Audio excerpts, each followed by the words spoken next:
Big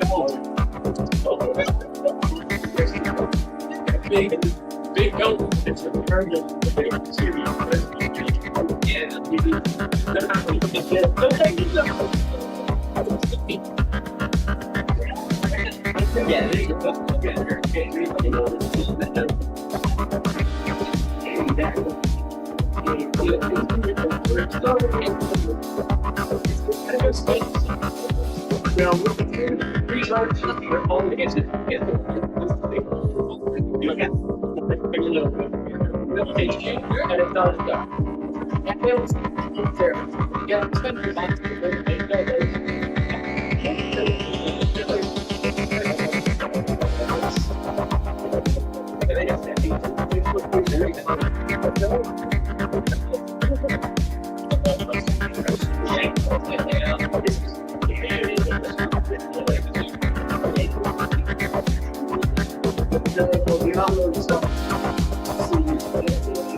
I know, I love those two games.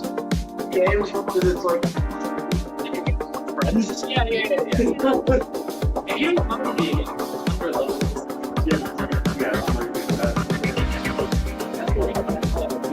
You've been really famous couple members of the family. Just something. Or on the list. Yeah, you're all for it. Yeah, it's gonna scare me. Yeah.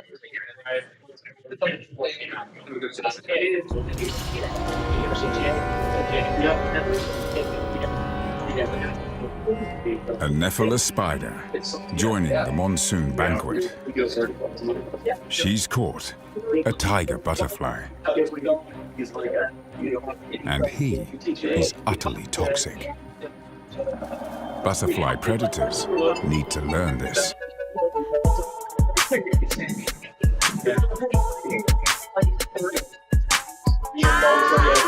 can be anything. Take a look, it's in a book. A reading rainbow, reading rainbow, reading rainbow. That was like, that order was also in the Russian Civil War on the side of the communists. Isn't that cool? Aren't they about freedom? And I was like, oh, well, okay. Yeah, that is the kind of problem. Yeah. Black Flag was the best one. Black Flag was the best. The only one that you ever need to play. And going through the Irish Nation Museum, and there's this giant hall where the Irish claim all of these people who are in different countries now, like in the United States, and they claim them as like, well, these were people who were from Ireland. Look how great our culture is. They have JFK in there. They have, a couple popes in there. And then they have two people in there that make our jaws drop. The first one being apparently Che Guevara. Apparently they're saying his last name is Lynch. So Che Guevara Lynch, and apparently his grandmother was Irish or something, so the Irish were claiming Che Guevara, and then they were claiming vicious, racist Martin Sanger. In progress. We're doing it? Okay.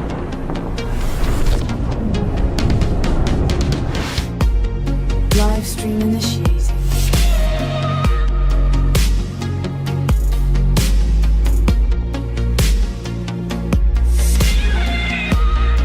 Stabilizing environment.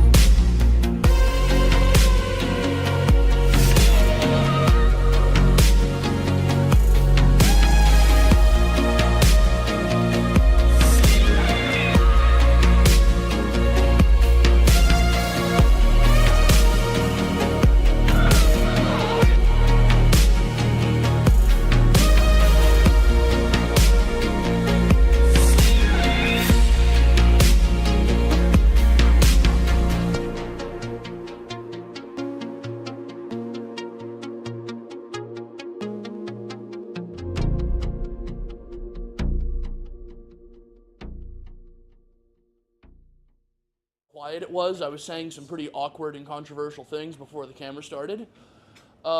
Mainly related to Flamin' Hot Cheetos, Che Guevara, and Margaret Sanger, and my 0-5 fantasy football team, which Macho is about to make 0-6. Thank you for that. Wait, what? My fantasy team, it sucks. Oh. Yeah, it's pretty bad. Odds if you Dude, like, being 0-6 are so much greater than the. I think it's gonna. I mean, at this point, like, No, I mean, like you're in the trenches. The odds on your side. no, I don't have the odds on my side. Like 2 weeks ago. Yeah, I don't, in fact, have the odds on my side. You'll get confident. So like the average points against is like 500. Yes. I mean, when you play somebody and they score points against you, it's like 500. This guy is like 730. I am the most scored on team. Has their best week That against should be a Yes. reward in itself. Yes. So I actually changed the name of my fantasy football team to God Hates This Team because I really can't explain it anyway else. I can't explain it anyway else. I've never been in a league before, and in fact, Chris sent me a text, I think on Tuesday, saying scientists need to study your team or something. Yeah, hang on, I'll read the exact text message. It's he says, dude, your fantasy season needs to be studied by professional researchers. I've never seen a team score 125 every game and be winless. Yeah, so, actually, and my wife can verify, I woke up Tuesday morning, because Monday was when my, that's when I went 0-5, because for some reason Patrick Mahomes had the greatest game of the season then. And I was depressed the entire night. And I had to wake up and psyop myself of, you woke up next to the love of your life in a giant house, your life's really not that bad. And like you had, Devil John over here saying, your fantasy football season sucks, you talked all this shit, you suck now. And over here saying, Jonathan, count your blessings. Count your blessings, John. You suck. Count your blessings, John. So, yeah, that was a Tuesday morning of schizophrenia. Welcome to Guild Night, everybody. How are you guys? Doing good? Are we working on anything cool? No? What are you working on? Was redoing the electricity in the camper from 12 volts to 24 volts. Oh, So okay. had to redo the whole system. That's been my week. Okay. Speaking of which, Vodkanaut, did you get the 500 watts off your 200 watt circuit breaker? Yes. Good. That's good. I was nervous for you guys. Yeah, they're not all draw at the same time. So, okay. Vodkanaut actually, like, he lives very, very close to me, and we kind of have prepper offs where we are comparing our preparations for hurricane season and, whenever the UN eventually parachutes into the country, which will probably be the best day of my life and the worst day of his for different reasons. Yeah, that would be nice. And I'm hoping next week next prepper month, he talks about how him and his wife have turned their house into essentially a fort, that if I weren't renting, which we are, unfortunately, I would do the same thing. Like, his house makes me salivate, just because of how reinforced everything is, how many generators he has. It's pretty awesome. He could run an MRI machine if he wanted to. Yeah, prepping for Civil War. And if everybody comes to my house or Jake's house, you all are getting bolt action rifles. So don't come to our house. No. Like, as if, like, things pop off and everybody's like, oh, we're just going to go to Coach East or Vodkanaut's house. You're getting bolt-action rifles. They may or may not work. So, welcome to Guild Night. We are somehow slip and sliding into quarter 4, which I don't know what happened. We were just in quarter 1. We just did, the end of the year range day, and now we are towards the end of the year again. Big shout out to us, because I haven't heard of a layoff or a firing at the temple this year, which is good. I think last year was kind of a bloodbath, so go us. And in quarter 4, the calendar has been just a little bit sparse, but we are slowly building it up. We have a really cool talk coming to you next week with Furio. We are waiting for one more contestant. If somebody wants to be a contestant on that one, if somebody wants to score some points against some Indian scammers, we need one more contestant on that one. I think, Macho, you built the streaming package for that already. I'm building it, yeah. It's, so I'm basically, like vintage Family Feud style. Vintage Family Feud? Graphics and... Japanese game show? Yeah. Yeah. I haven't seen too many Japanese. But like Family Feud, that one where the crazy devil, like the whammy. You know Yeah. what I mean? That kind Yeah, Wheel of Fortune? Yeah. Yeah. Something Or like the, that. Like the $100,000 pyramid, the really like cheesy old stuff. Okay. It's kind of where I land. Awesome. So we got that next week. I think at the end of the month, we will be doing a talk with the guys from Authentic. If you know what that is, that means you maintain the Temple Home Lab. If you don't know what that is, you should probably learn what that is. And we're just going to have more and more awesome talks trying to close out the end of the year. We have a Badger Underground. If Macho is interested in closing out with every Temple calendar, I don't know what to talk. you know what to talk about? You can talk about whatever you want, dude. Did you see that Sora 2? Everybody's going crazy with it, and the number one thing people are doing with Sora 2 is they're creating AI-generated videos of Jake Paul coming out of the closet and saying he's gay, which... I actually wouldn't be shocked if Jake Paul wasn't generating them himself, because he's just addicted to publicity. Macho's absolutely brutal on like AI on LinkedIn. I He see is. his comments. I look at your comments. They're absolutely amazing. Actually, you know what? That dude, that You're that the- could be your end of the year talk. Is we just, we all sit here and we watch you go, like, just find best of Macho's AI slop discoveries. Oh, wow. Just I didn't know that. You're the only reason I Yes. log into LinkedIn. It's my favorite channel. yeah. Yeah. I go I go on LinkedIn for two reasons: to see your clapbacks and to send like my wife and I exchange weird LinkedIn captions of I think the last one I sent you was somebody saying like, my daughter got an abortion, here's what this taught me about B2B sales or something.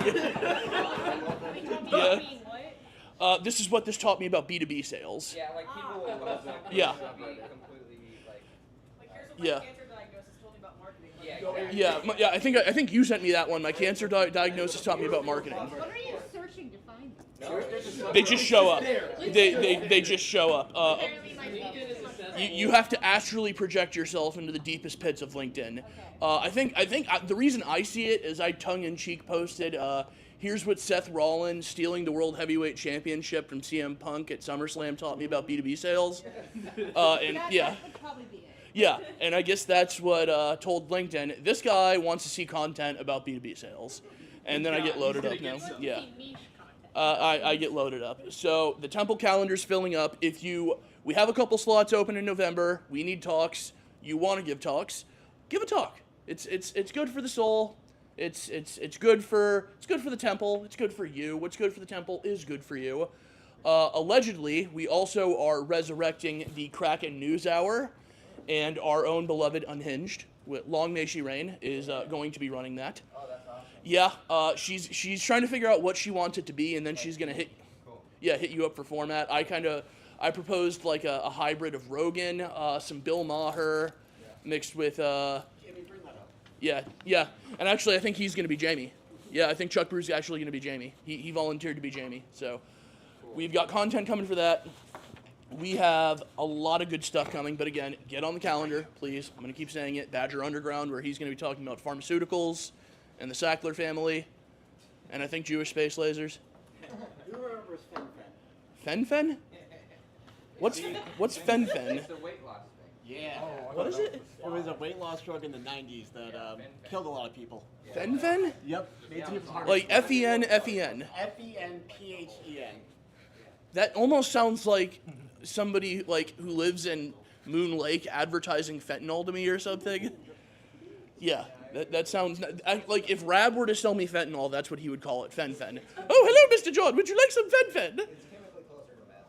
Yeah, I mean most drugs these days are pretty close to meth. You still need the distinction of Charles Wong and Rab. Yeah, Charles, Francis, and Rab are three kind of warring factions.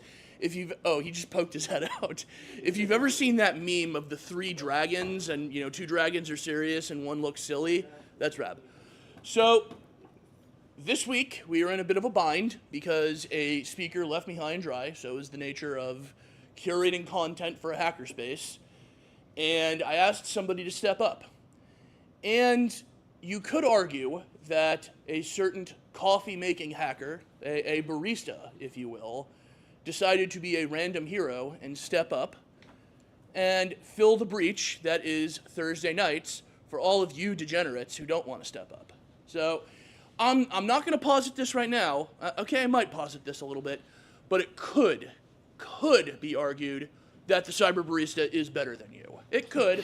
I'm not going to make that argument, but somebody could make that argument. Okay, Cyber Barista's wife is going to make that argument that he is better than you. Again. So, with that, when your superior steps up here, just give him a little bit of extra love when your superior steps up here. Maybe throw some Gasparilla beads at him. Maybe like a $1 bill, tuck it into his belt. Suspenders? Is he wearing suspenders? He is in fact wearing suspenders. So, coming to us live from Homecoming, it is the Cyber Barista. Give him a big round of applause. Ooh. All right, hello everybody. Welcome to Face Off with Cybar. This is a talk I've been sitting on for a while, trying to get all the pieces in place so that I have a real showing that is more than just me going, oh, wow, look, I made myself look like Jason Bourne. So now we are going to be covering the wide world of mostly open source and sometimes just free tools that you can use to make yourself anyone. Hence the nothing is true, everything is permitted line from Assassin's Creed.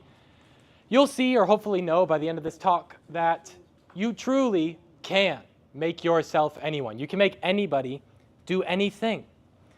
And that should be mildly terrifying, but also quite fun along the way. So off we go. Now, what is a deepfake? A deepfake is a computer takes two faces, and it learns to draw these faces really well. That's what a data set, that's what these data sets are, is a computer learns how to draw a face really well. It learns what eyes look like, where they typically are on a face, and it manages to map one onto the other. Now, depending upon the robustness of your data set, this can arrive at varying levels of success.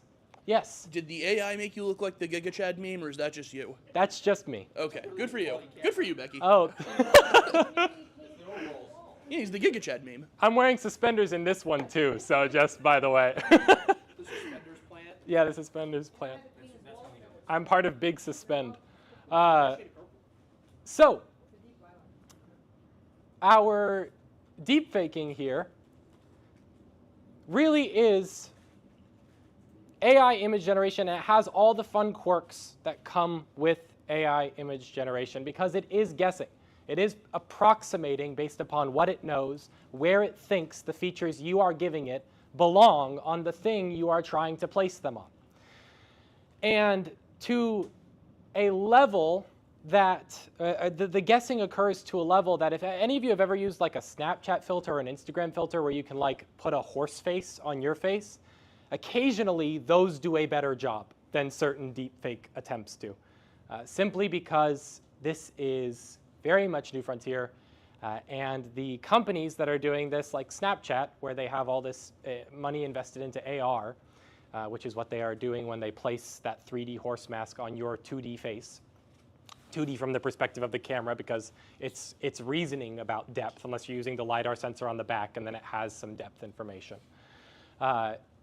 You'll see some definite night terror material about to appear on your screen where I definitely am going to look disturbing.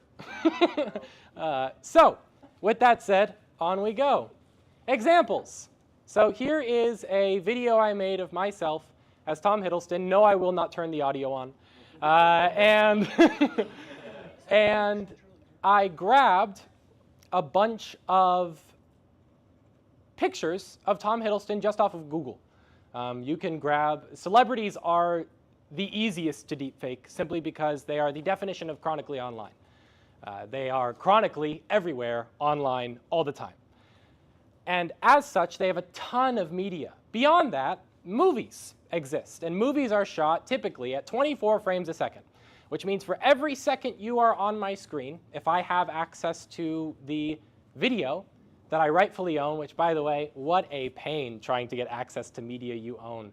I cannot get my freaking streaming services to let me use the thing I paid them for the life of me, just so I can use them for myself. I'm not redistributing these things. I'm under the TOS.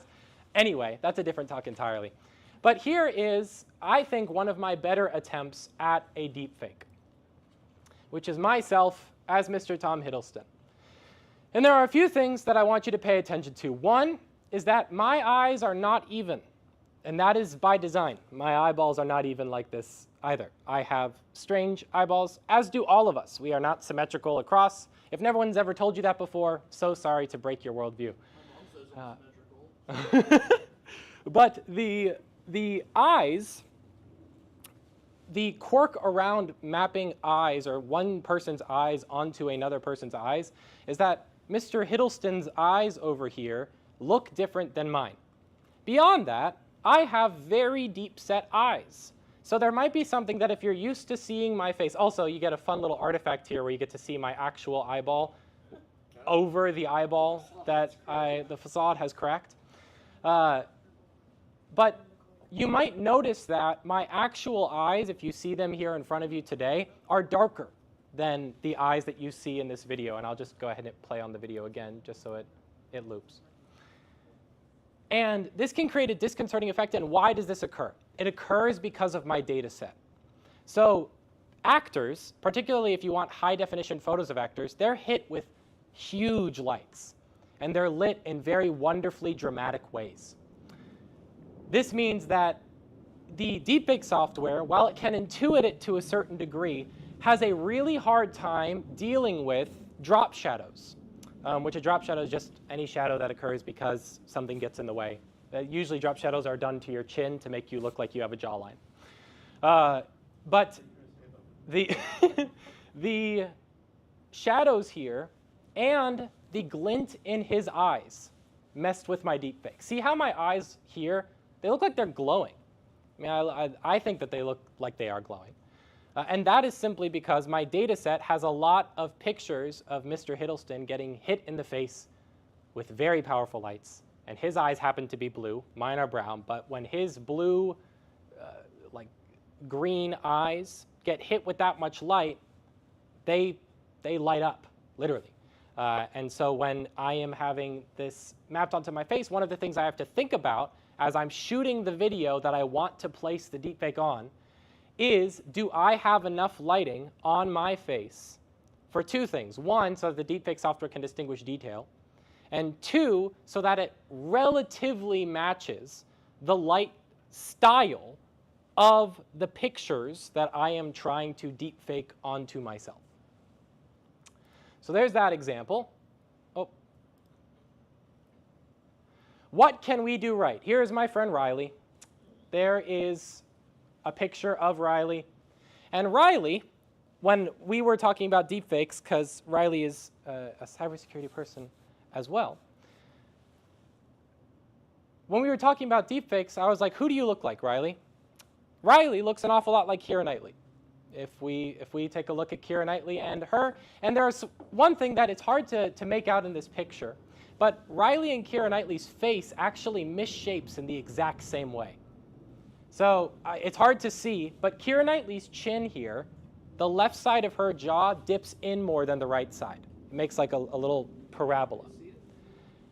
Riley's face, it's harder to see here because of the lighting that I had on her face, but it does the exact same thing. And their noses are approximately the same size. Their eyes are approximately the same distance. So what can we do right when it comes to deepfakes? And what is really makes it hard for attackers to use deepfakes against your organization? It is that your actor, whoever you have being the deepfake being put on, has to already look a decent amount like the person that you are trying to make them become. And you're, yes, bone structure. Oh, we're in phrenology now, are we? Yeah. Oh, yeah. Bone structure, hairstyle, just the general proportion of their face, whether or not they have deep set eyes. I mean, Keira Knightley does not have very deep set eyes. Riley does not have very deep set eyes. So when we went through the process of deepfaking, again, just to show you, on the side there, you might have seen her eye phased through her hair.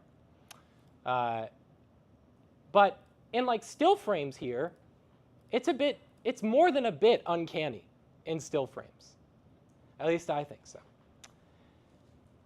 The other thing to look for, though, when you're trying to identify this yourself or you're trying to educate your parentals or those elderly people in your life as to, uninformed elderly people in your life, as to what exactly, and I actually caught it pretty well back there, what exactly to look for, there's a little eye wiggle that occurs in deepfaking because, again, it's going frame by frame. These pieces of software are not interpolating this over time. They're going frame by frame and drawing the face every frame for the duration of the video, which means that occasionally it's going to draw the eye just a little bit higher than it drew it last time.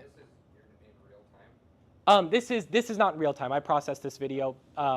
There is a real-time aspect to the software that I'll go over, but it is significantly limited at this time. I've used it. You can run it like a webcam if you do like OBS Virtual Cam. But yes. Higher frame rates? Higher frame rates just means more processing power for your computer. That's all. It might accentuate the wiggle effect depending upon your data set and the video, the quality of the video that you're putting it on. I actually think that it has a, this is me speaking in assumptions now because I didn't necessarily test this for this talk specifically, but it's a good question. I think that it would possibly exacerbate the problem because it gives it more chances to misdraw what is occurring. Yes? And so then you may say that it would actually do better with lower quality footage. That's another thing, is that when it's drawing these faces, it's averaging out your data set, and oftentimes, at least for my personal stuff, unless you have access to the two people that you're trying to deepfake and you're grabbing significantly high resolution photos of each of them, like if you're ripping a bunch of stuff offline, you'll see a lot of my facial textures degrade, particularly around the edges, because it's averaging out a 480p photo with a 4K photo. If I had access to all 4K photos, that would be a different story. But you don't. And the thing about attackers is they most likely don't either. I would honestly, I would be more apt to believe something if it was lower quality. Yes, that's the other phenomenon. Exactly. Like, oh, some cell phone footage, Mm-hmm. that to me would register more as real. Yes. Crystal clear, 4K, all this. And that's like a carryover from YouTubers and influencers. They make it feel more real by making the camera dirtier. If you have this like huge production quality, like Casey Neistat was huge for this. He took cinema style stuff and made it with a very consumer grade camera. And now we all have consumer grade cameras that we carry everywhere with us. And we have a tendency to believe that footage over other footage because other footage, if it feels too polished, it feels doctored. Yes. Yes, I can replay the video. So what can we do right? Well, we can, oh, come on. We can get good data sets, and we can choose a good actor. And beyond that, this is acting. You're putting a mask on a person. So for instance, Dr. Sunny, your mannerisms are unique to Dr. Sunny. And if I got someone who had your likeness and deepfaked your face onto that person, but they did not behave like you at all, it would be pretty easy for all of us to determine that that is in fact not Dr. Sunny, because Dr. Sunny has certain je ne sais quoi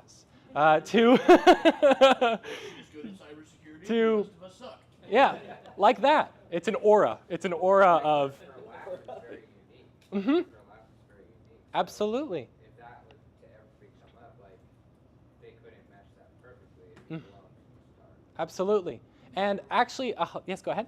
Or they need a lot of samples of her laughing. Yes, yes, yes, for something like Chatterbox, which is an AI tool we'll go over later for AI voice cloning.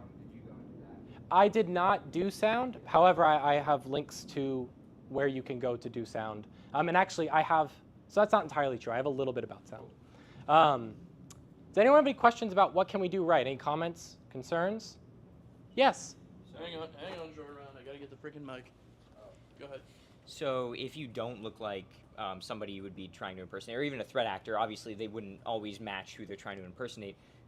Would it benefit them to go on sites like Fiverr or these hiring sites to pay for somebody that they can see? Oh, I see some similarities between their face, obviously Yes. their mannerisms. Yes, if you're okay implicating somebody else, yes. But if you're a threat actor, then yes, you are very much okay I was about implicating to say, somebody else. you're 100% with okay implicating somebody else.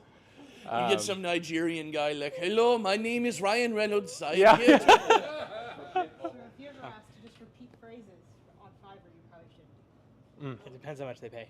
There's actually an interesting YouTube video if you ever see like these shitty Chinese companies where like it looks like they're there's actually this company where it's like some grandma selling her blankets or something, and it was like some pop-up shop, and it's like, yeah, Grandma Ruth is finally retiring and she wants to finish selling off all of her blankets and sweaters, and you can buy them before this master craftswoman hangs up her knitting needles for good. And turns out they paid some grandma off of Fiverr to be like Grandma Ruth, and it was some Chinese guy making the blankets, and then he took the money and ran. Yeah. In the same vein as that question, the same vein. Have you looked at any kind of prosthetics that would shape veins, bone structure, anything like that? I have not for physical items. I have looked at digital options for fixing the problem of not looking anything at all like the person that you are trying to impersonate. I wonder if there are like base face shapes. Like we all have unique face shapes, but are there certain categories? Then could you get a blank latex mask that kind of helps bone structure? Like, Yeah, that I would have to look into that, but I'm sure. I mean, that it lines up that there would be typical categories of face shapes. But the thing is, it's not just face shape, because your face and the way your face emotes and the way you emote is really a whole body affair. You'll see in a second, but I am very 6'7".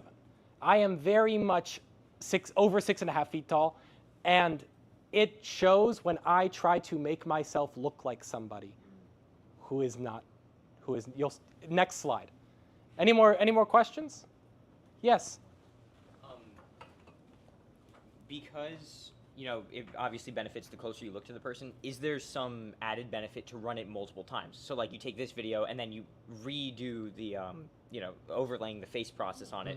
Now that you look slightly more like them a little bit, would it make you look even more like it? Put that on a hat. Yeah. I would say most likely no, simply because of what at least the software I use does to the film, that it's rather destructive. So it becomes really highly compressed.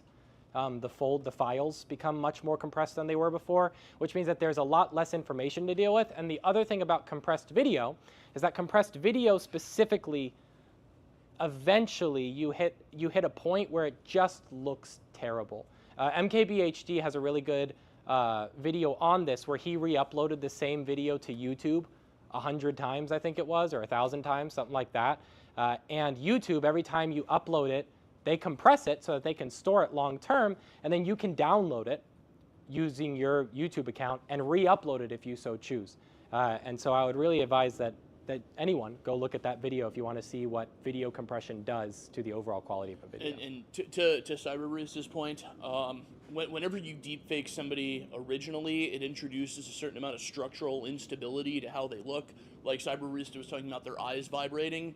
So whenever you take somebody who already has some almost kind of digital structural instability to their face, and kind of another interesting idiosyncrasy is AI is at a point right now, especially with deepfaking AI and prompting AI, where you never quite get the same response if you ask it again twice. And it's kind of the same thing with deepfaking too, where you never quite get the same response if you try and do it twice. So you're essentially building a house on top of quicksand. Exactly. Wonderful way to put it, John. Thank you. All right. So we've gone over what we can do right. Here's what we can do wrong. Yes, indeed. Me. I'm Jason Bourne. It looks like Harry Styles. Yeah. It looks like a debuffed Harry I Styles. think that's just because he kind of looks like It is That meant. looks like if Harry Styles joined Mumford and Sons. I don't know if any of you have seen. I don't know if any of you have seen Team America: World Police. I have. But It's one of my that favorite that movies. is the Matt Damon Matt puppet. Damon. Yes. So I made myself Mr. Damon here, and the biggest problem with making me look like Mr. Damon is Matt that what? The biggest problem about being Matt Damon is you're Matt Damon. Yeah, fair enough. Is my face is too big. And deepfaking really doesn't play well with stretching faces. You'll see in a second, it plays a lot nicer if I take a big face and I put it onto a smaller head than if I take a small face and I put it onto a bigger head. Now, I have to buy my hats from a special store because my noggin is so large. So I have a very unique problem that is unique to me that probably most people won't experience.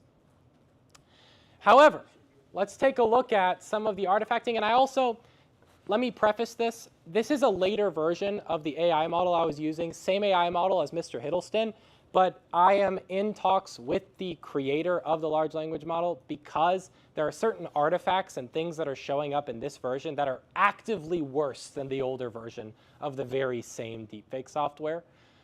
So there's a certain level of artifacting that's just like, well, it's jank, but it's on its way to being not jank. So take a look at my teeth.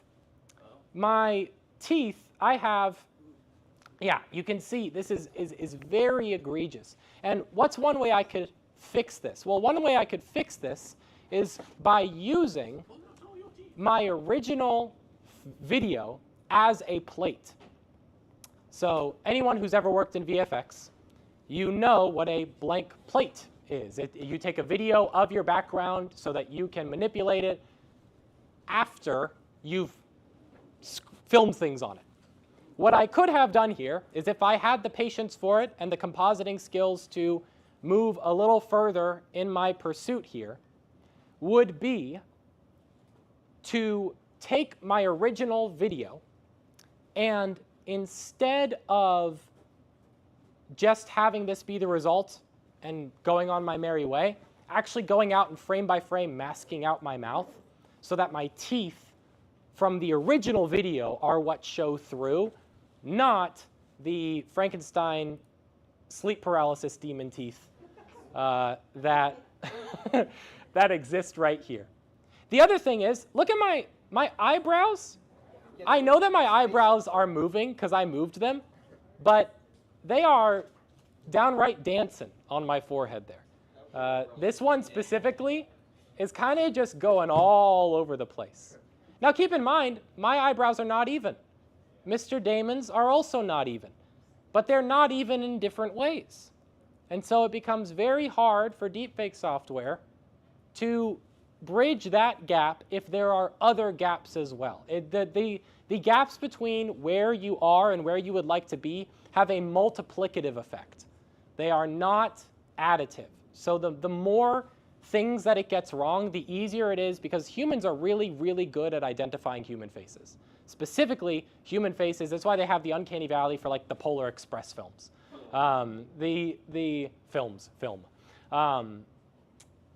There's just something that's really, really off-putting to humans about something that looks approximately human. And so that would be the other thing, that if you were talking to a relative or you were trying to advise someone on deepfakes and how do you identify it in this digital world of deepfakes, it's like in ideal situations it might get you. But in most situations, if you have even a remote idea of what to look for, or if you have like a gut instinct and you aren't legally blind, you'll get there. You'll get there. Sometimes it even gets you with a watermark on it. You're unfamiliar with the software. No, yeah. So why is this better? Well, it's better for two reasons. One, my face takes up less of the screen.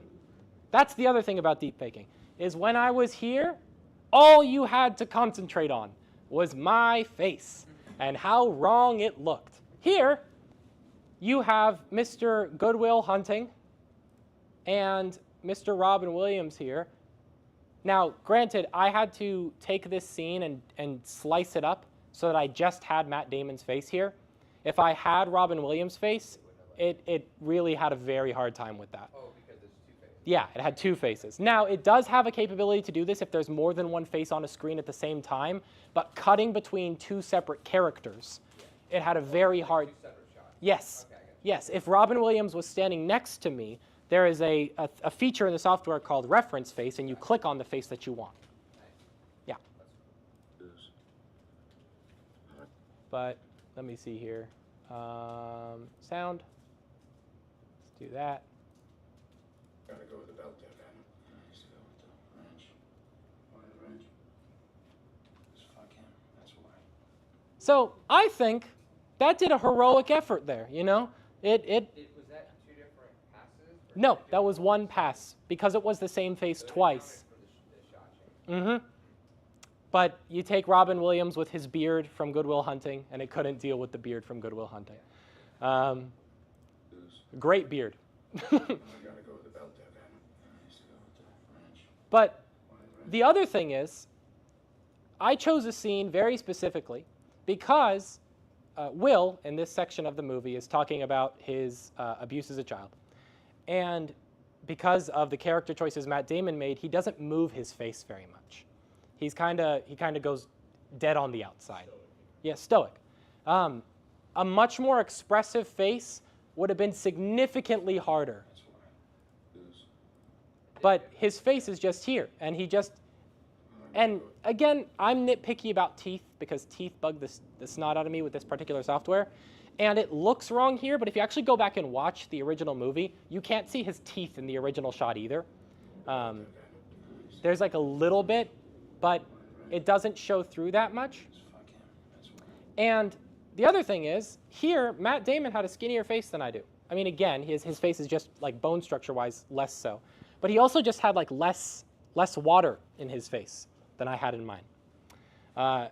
So you can see almost like the edges here on his jaw here and the side of his cheek here, where it looks like someone drew outside the lines a little bit. Looks like they colored outside the lines just slightly. That is because of the difference in the amount of water my face has in it as opposed to the amount of water Mr. Damon's face has in it here. But he's supposed to be a malnourished orphan, so it checks out for the character. Now, how can you become anyone? This is the freaky stuff. This is the bit of the talk where it's like, oh, we're really in the best of times and the worst of times, eh? This is Unreal Engine 5, 5.6.1 particularly, but it was introduced in 5.6, where Metahuman is a character creator that lets you make photorealistic humans very easily. If you've ever used a character creator in an Elder Scrolls game, you know how to use Metahuman to make a character. Now, my face here, the goal I had for this model, and I didn't do a great job because I'm not a great 3D modeler, and I didn't have a ton of time to practice, but that's beside the point. We're going best effort here. I got my face in the metahuman and the relationship between my face, my neck, and my shoulders as close as possible. So I made it so he had thinner shoulders, he had thin arms, his delts were not Banes from The Dark Knight Rises, and he has a skinnier neck. I would have made his neck a little skinnier if I could go back now and do it again. And I would have given him my freckles, because as you'll see in a second, it had a hard time dealing with drawing my freckles onto, or my moles, I don't know what you would call these, onto this face, simply because I think the deepfake software thought they were blemishes in the camera. I think that it just did not clear the this is not noise threshold of the software. But this is called Live Link, and I'm using my Anchor C300 or whatever it is, my desktop webcam, to perform real-time motion capture of a face rig. And here's what it did. Hello, my name is Mitchell, and this is a recording for me testing out the animation capabilities of the Live Link inside of Unreal Engine 5.6.1, and we are just testing it out to see if I can deepfake myself convincingly onto a 3D avatar I think I met that guy at January 6th. You might have. He does look like it a little bit. But I didn't touch that face rig at all, and I've never animated before. This gets even better if you spend $400 on a Rococo face rig. And once you own that, you own that. It's yours. The software I mean, you might eventually lose a license to update the software or something, or they might discontinue it. But as long as you keep the software downloaded, it's yours. And you can use a Rococo face rig to get even better results than this for a very low cost of entry from the perspective of a threat actor. I mean, if they can do this, and then they're shorting your stock for your company, and they seriously, I mean, if they're financially motivated and they're trying to be clever about it, then they tank it by making you, I don't know, go to a Coldplay concert with the head of HR. And you weren't there. This is a digital double.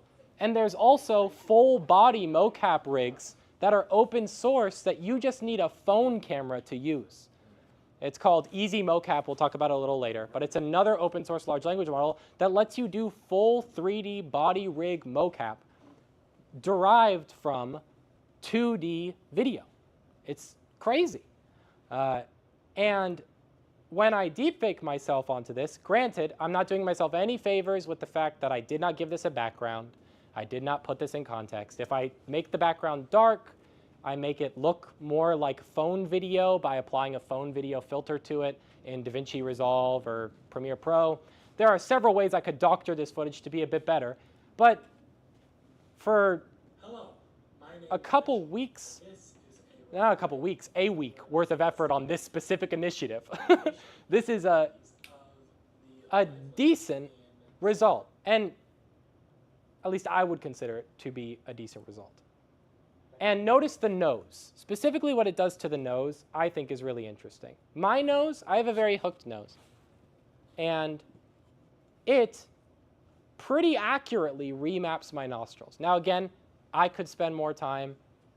I will spend more time on this because I want to take this talk and do it again, but a little further down the line with more full body mocap and stuff like that. But this is where we got in a day or two. So like a year from now, you're just going to redo the same talk, but we'll all be deep-faked, you'll be at home. Yes, yes, yes, yes. I'm actually going to take a picture of this room and recreate this whole talk, and it'll happen in Unreal Engine. This is Mitchell's equivalent of Chris doing Jesus Christ on roller skates with Roman legionnaires every time there's a OpenAI update. Absolutely, I hope to live up to that. Hello, but my name is Mitchell, and this is a recording for me testing out. And you can see it's like dipping in and out of what it actually needs to look like. And again, if I paid someone on Fiverr to make a metahuman character that looks a little more like me, you know, that's 90% of the effort right there. When is you were recording this, were you exaggerating your words? I was acting. Yeah. So exaggerating my words, yes, but like yeah. Because it kind of sounds like emphasizing a little yeah. bit. So I'm wondering, like, for one, that's good so that it can see it. Mm-hmm. Two, if it was a little bit more natural from that side, would it not be so like expressive on the 3D side? And it's just things you got to test out. No, yeah, absolutely. Yes. So, interestingly enough, boomers are kind of getting one-shotted left and right by AI, yeah. Unfortunately.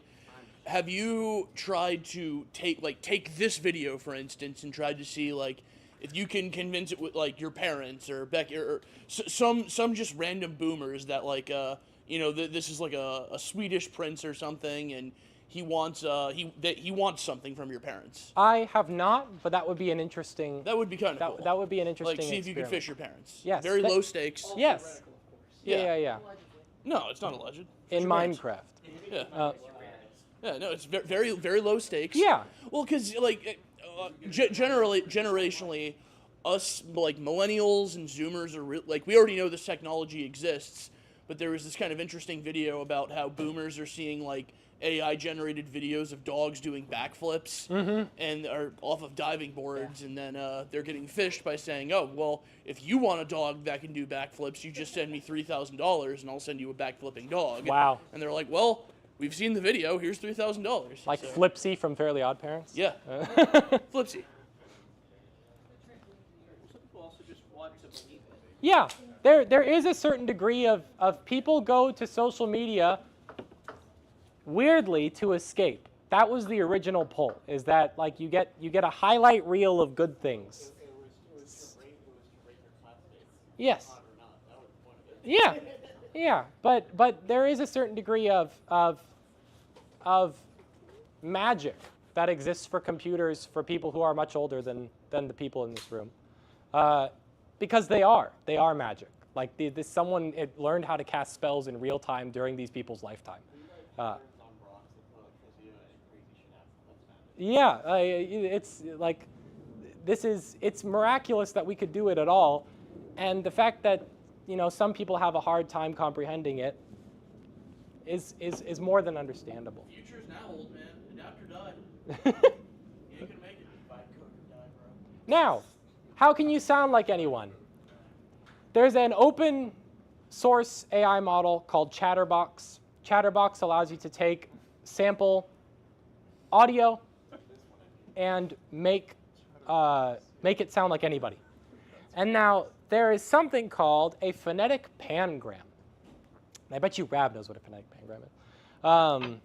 But a phonetic pangram is a phonetic pangram is simply a statement that contains every phoneme in the English language. What's a phoneme? A phoneme is the smallest sound that makes up the way we converse with one another. Yes, actually. So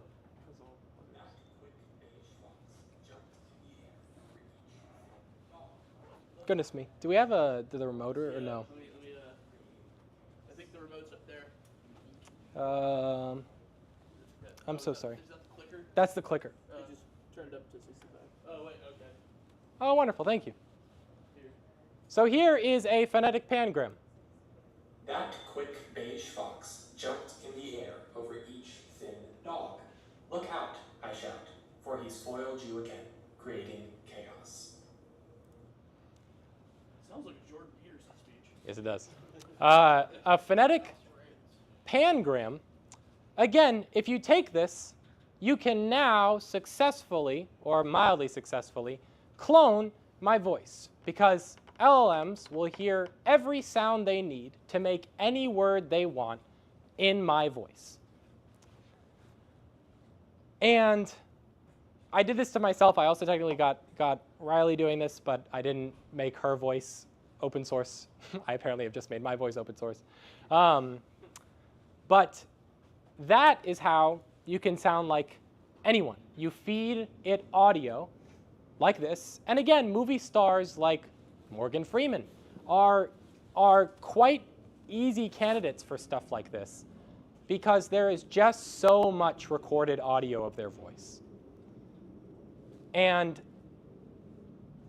that is where being diligent with your online presence, for any of you who are advising if you ever have to give a talk about deepfaking to your C-suite, and they go, how do we defend against deepfaking?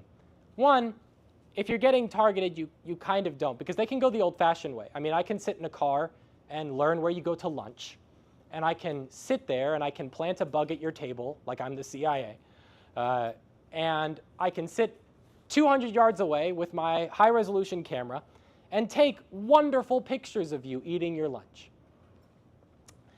So if you're being highly targeted, chances are they'll succeed. Now, how much they succeed is up to your organization's diligence around your online presence. And we'll talk about that in a second when we talk. Yeah, it is tough. CEOs, like, they're the front person. Mm. Their real job is just to be a public figure. Mm-hmm. This is what a lot of my talk has been about. I'm getting because Hypothetically, yeah, you're public. I've been trying to convince my CEO for years that we need more of her, like more video, more interviews, more of that. Mm-hmm. But in this context, it's like, Well, at the end of the day, it's security is not profit generating. So at the end of the day, in order for you to have a security department in your company, there has to be a company. And so the company needs to do what it needs to do to make money so that it can continue to pay you your wage and you can continue to go home and eat Flaming Hot Cheetos. So there is only so much hand-wringing and worrying we can do about deepfaking. However, we can take some common sense approaches to being aware of what is put out about our company online and where our consumers expect to hear from us and how they expect to hear from us. Now, it gets a lot harder when you talk about nation states because nation states are not companies. Well, you know, that's a different talk. We're going to put that away for now. So here are some resources.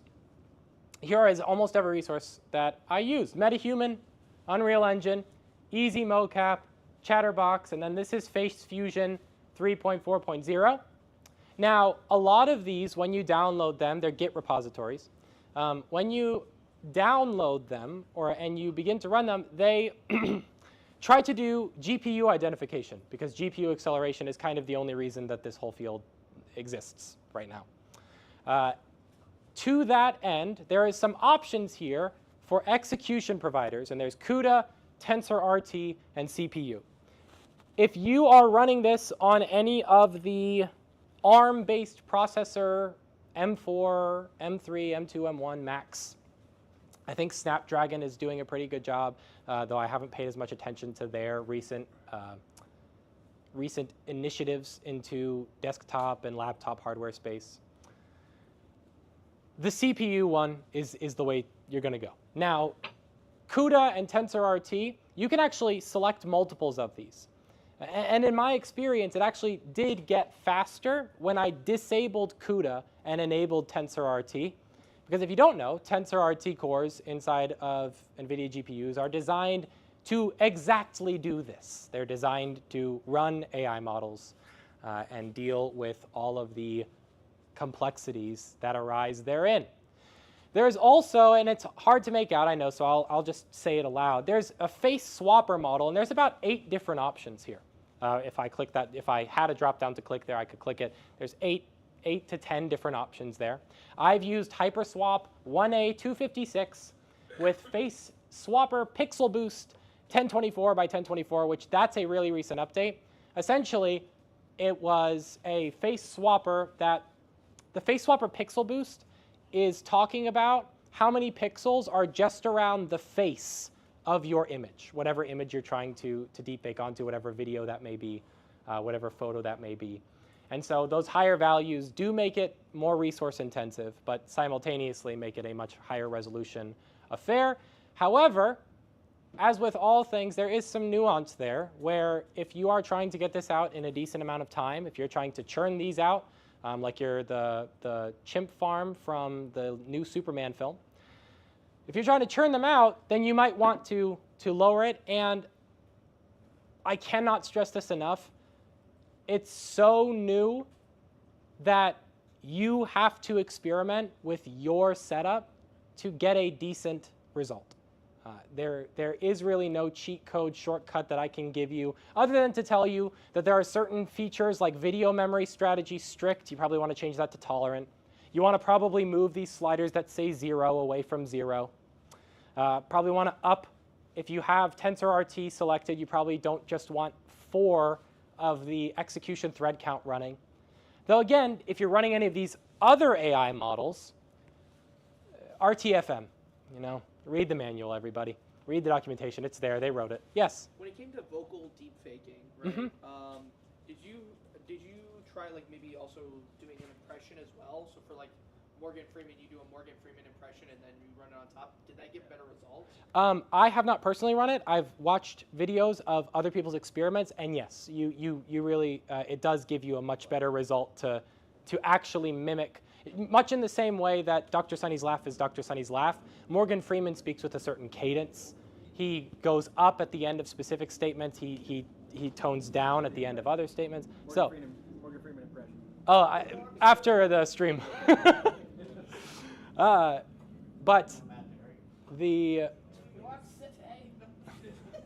yes. Back on the previous slide, when we were showing off your collection, or I guess the one before it, of all these, of all the sounds that you need to make. Oh yeah. How many of those? I guess for this talk example, if I cut out your video of you giving us every one of them, Yeah. could I collect all of these through your talk? How often do we use every one of these sounds in a presentation, 10, 20, 30 minutes?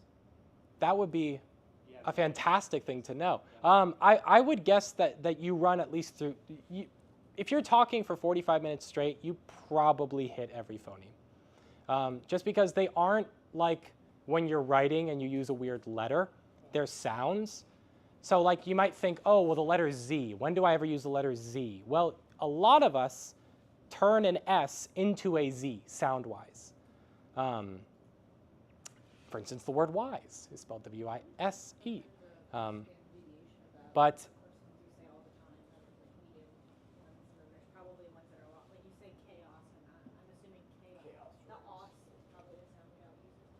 absolutely. And then that goes to how many do you actually need? How many do you actually need? That would require, yeah, that will require some further testing, but these are great questions, so thank you. You guys have given me a lot to think about as to where to take the talk next. But with that said, I've given an example of some hardware. I'm going to drag this up. If it's just worth being aware if you're going to try to invest into doing something like this yourself. VRAM is huge. I have a process monitor, and I've used 23 gigs of VRAM at once while running one of these. Yeah, it's crazy. And on my 5090, I've kicked up to 98% utilization. And so the GPU, how many CUDA cores you have, how many tensor cores you have, this is really something that only matters if you don't already own something that you can use. I mean, I think that the 30 series was the first time they introduced tensor cores. I think the 20 series that was the first time you could do ray tracing, and so I think that was when they had them. But you can just barely do it. I think that there are unique kinds of CUDA cores that they used for the 20 series for ray tracing, which is why the 20 series is so terrible at ray tracing. No, you're good. Don't be sorry. It's a good thing to say aloud. But just being aware of what the graphs say. Again, you might notice the biggest kick up between any of these generationally is that 50-90, 40-90 relationship between tensor cores here. I mean, you see the 4080 Super had 320, the 5080 has 336. You get 16 more, that's something, but it's not 148 more tensor cores. So the kick up in the 5090, it really, really is a card that's designed to run large language models. Like, as much as I enjoy my 4K gaming and all the fun stuff that it lets me do with video, it's designed to run these models. That's why they made the card. And yes, that's very true. So either way, there is our little graph of hardware, just something for you to consider. And how do you defend? So, like I mentioned before, online presence. This is where having a whole company initiative around security really is how you secure an organization. And specifically, and this is going to be a section that you probably don't think about as much as security professionals, but your social media marketing team is who is going to catch this stuff. Like, they are the people who are going to notice when, oh, did our CEO actually get run over by a car?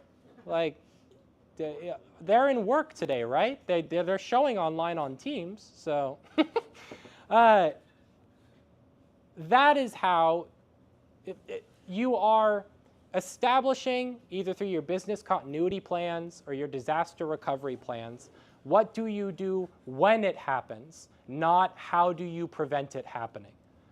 Because again, your company has to make money. And to make money, you probably need a public-facing official. And that public-facing official is definitely the person who's going to get targeted by a deepfake. They're not going to target Mary from marketing that no one cares and no one cares about and no one's heard about. Well, that no one publicly cares about. I'm sure Mary from marketing has tons of people in their life that cares about them.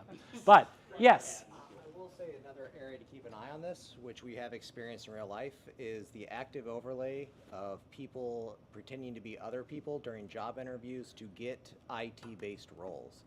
Because we had a person, no, this was someone who checked all the boxes on paper, they pulled up to the interview, and then just something was off, so we asked them, to like move their hands around, and it turned out to be a deep fake that was overlaid for someone to get an IT position so that they could be in bed. Yeah, they wanted to do. Why were they doing a Phantom of the Opera like during an interview? Like, were they ugly or? Yeah, we don't know, but they were applying for a senior security engineer position, and almost got in. And had they just stuck to a phone interview and not a video interview, they would have been sent a laptop for a remote position and be given access. That's to so the weird. company. So I imagine they're answering all of the interview questions, and they're just making themselves look different. Yeah, no, I don't know if it was like someone that was trying to do like multiple jobs or what. Multiple jobs and get money. You write it out for collect a paycheck till they figure it out. But hey, you collected a paycheck for a while. Move If along. you try to do multiple jobs, you can just use your own face. r/overemployed. Yeah, but you don't have your own identity.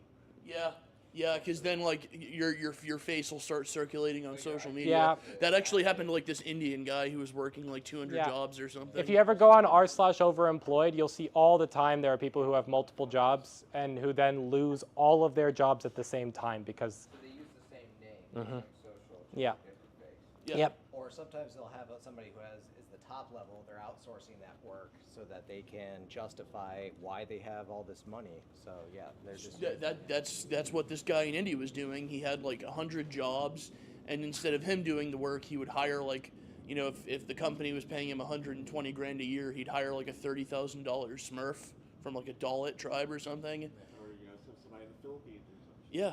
Wow, if you have Indians hiring people in the Philippines, that's too meta for me, man. It's like Inception, a dream within a dream. Yeah. What fucking shirt are you wearing, Short Round? Oh, it's my favorite shirt. Oh my god. Look at the shirt. Let me see. Short Round, will you stand up for us? It's a furry shirt. All right, no. That's a hot topic. That's my favorite Christmas shirt that I got. All right. It was at a white elephant. Well, with that said, everybody, I've been prattling on for about 45 minutes. Does anyone have any questions, comments, concerns? Yes. Hang on, I'm walking over. Yeah.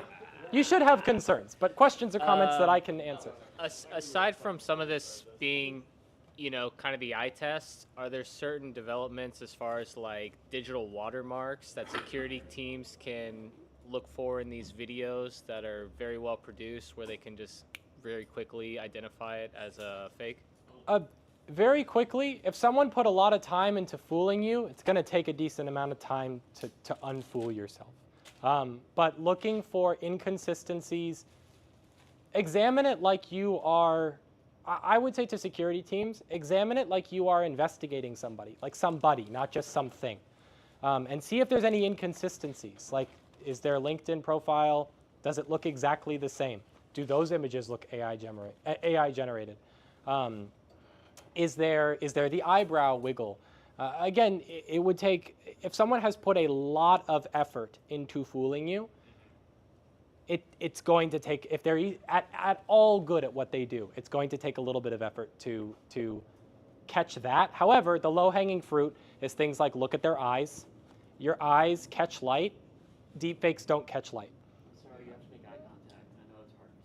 Yeah, absolutely. Theoretically, if you're in an interview, you could just ask the interviewee, like, "Hey, will you move your camera around a little bit?" Because that will cause entropy within the model. Yeah, and It's like a lower quality footage where you don't have enough lighting and you don't have that catch light in the person's eyes. Well, then, even if it's a real person, I it would- can look like with the dead yeah, eyes. I would say as an HR screening, be like, hey, can you move yourself to a space where you have more light? Just literally ask them, do you have a window near you?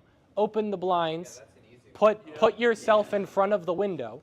Or your poor bandwidth means you have bad internet, which means you're poor. You're not hired.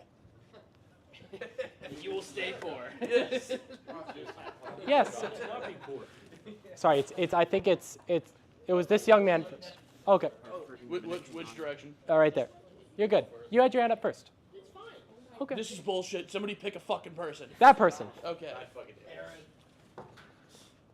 And my apologies, I called you that person. I'm terrible with names. Random citizen. All right.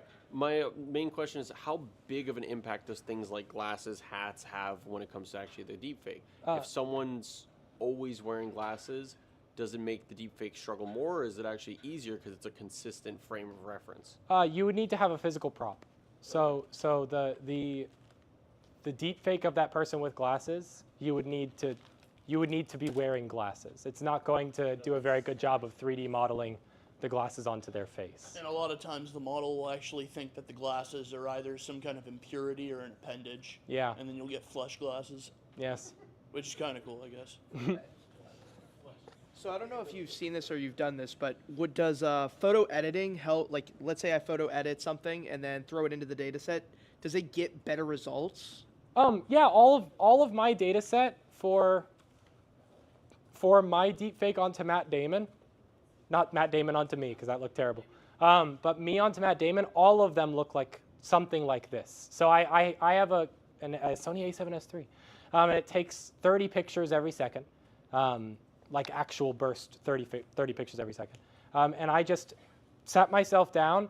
I literally have a window on the other side of me. That's what's hitting my face. And then I just did this, and this, and this, and this, and that was the data set that I used for this. Could maybe like also photoshopping like different like types of lighting or something possibly? If you even it out, yeah. So again, there are aspects to like, I don't think his jaw there is that shadowed. I think it's only that shadowed because my jaw is that shadowed.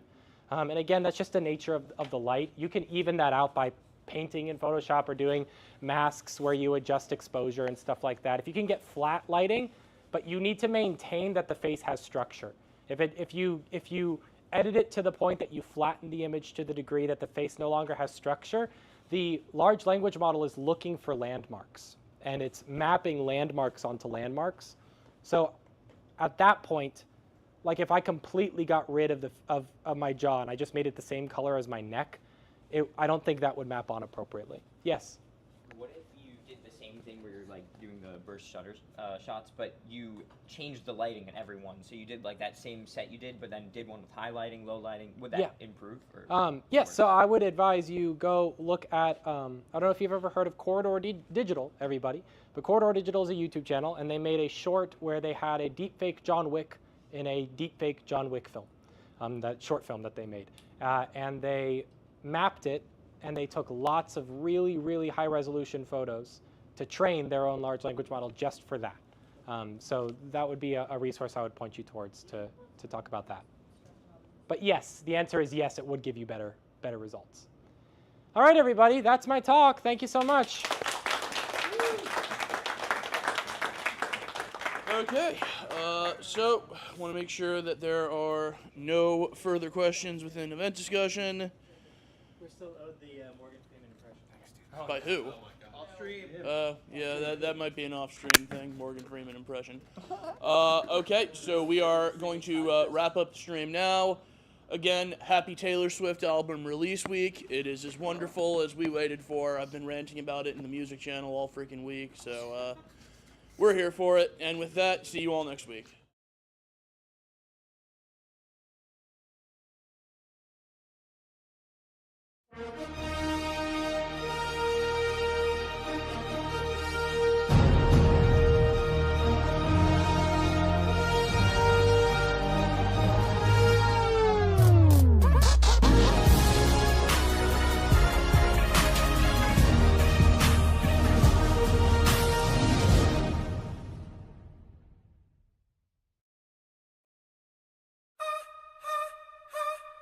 It's time to say